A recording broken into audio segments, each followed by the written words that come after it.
Assalamualaikum warahmatullahi wabarakatuh. Saya Nur Halimah, NIM A1D1180063 R002 semester 4.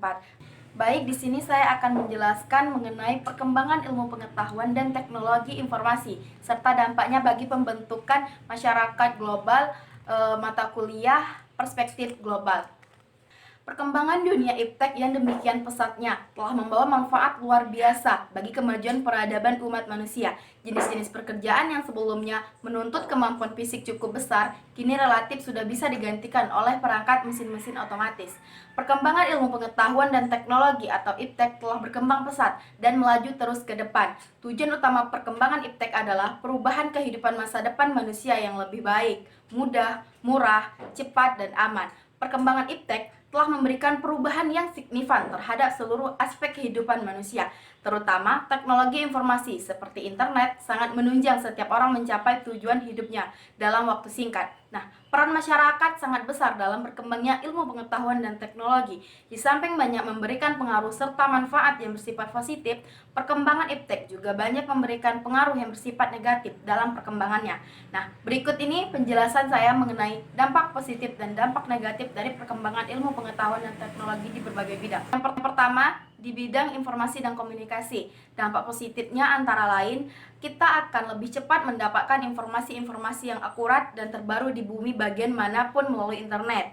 Kita dapat berkomunikasi dengan teman maupun keluarga yang sangat jauh hanya melalui handphone. Dampak negatifnya yaitu pemanfaatan jasa komunikasi oleh jaringan teroris, penggunaan informasi tertentu dan situs tertentu yang terdapat di internet yang bisa disalahgunakan pihak tertentu untuk tujuan tertentu. Kecemasan teknologi seperti kerusakan komputer karena terserang virus, kehilangan berbagai file penting dalam komputer, dan lain-lain. Yang kedua yaitu di bidang pendidikan. Dampak positifnya yaitu munculnya media massa, khususnya media elektronik sebagai sumber ilmu dan pusat pendidikan. Pemenuhan kebutuhan akan fasilitas pendidikan dapat dipenuhi dengan cepat. Sistem pembelajaran tidak harus melalui tatap muka. Adanya sistem pengolahan data hasil penilaian yang menggunakan pemanfaatan teknologi. Adapun dampak negatif di bidang pendidikan yaitu penyalahgunaan pengetahuan bagi orang-orang tertentu untuk melakukan tindakan kriminal.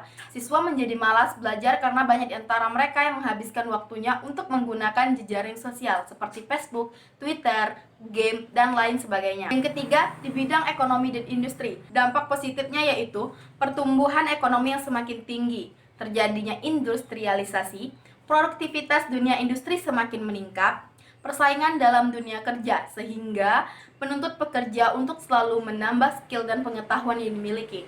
Adapun dampak negatifnya yaitu jadinya pengangguran bagi tenaga kerja yang tidak mempunyai kualifikasi yang sesuai dengan yang dibutuhkan, melahirkan generasi yang secara moral mengalami kemerosotan, konsumtif, boros, dan memiliki jalan pintas yang bermental instan. Adanya aksi tipu menipu dalam proses jual beli online.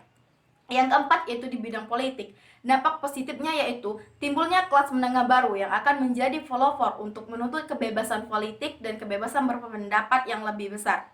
Proses generasi kepemimpinan yang akan berdampak dalam gaya dan substansi politik yang diterapkan sehingga kebebasan dan persamaan semakin kental.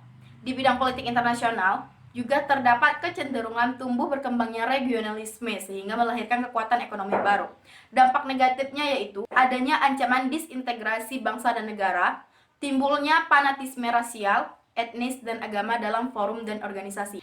Yang kelima yaitu di bidang sosial dan budaya. Dampak positifnya, perbedaan kepribadian pria dan wanita, meningkatnya rasa percaya diri dan ketahanan diri, mempermudah adanya pertukaran pelajar antar negara. Sedangkan dampak negatifnya yaitu kemerosotan moral di kalangan warga masyarakat, khususnya di kalangan remaja dan pelajar. Kenakalan dan tindakan menyimpang di kalangan remaja semakin meningkat.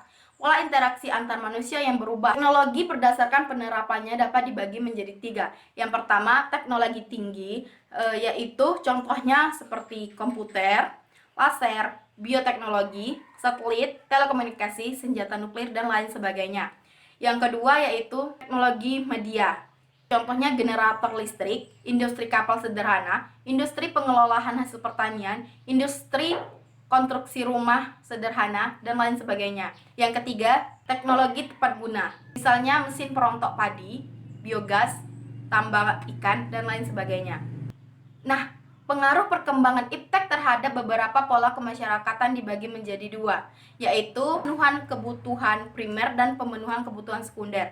Di mana di pemenuhan kebutuhan primer yaitu ada sandang, pangan, dan papan. Sedangkan di pemenuhan kebutuhan sekunder yaitu ada di bidang industri, bidang transportasi, bidang komunikasi, bidang kesehatan, bidang budaya, bidang ekonomi, dan bidang sosial. Baik, itulah tadi penjelasan saya mengenai perkembangan ilmu pengetahuan dan teknologi informasi serta dampaknya bagi pembentukan masyarakat global. Saya akhiri, Assalamualaikum warahmatullahi wabarakatuh.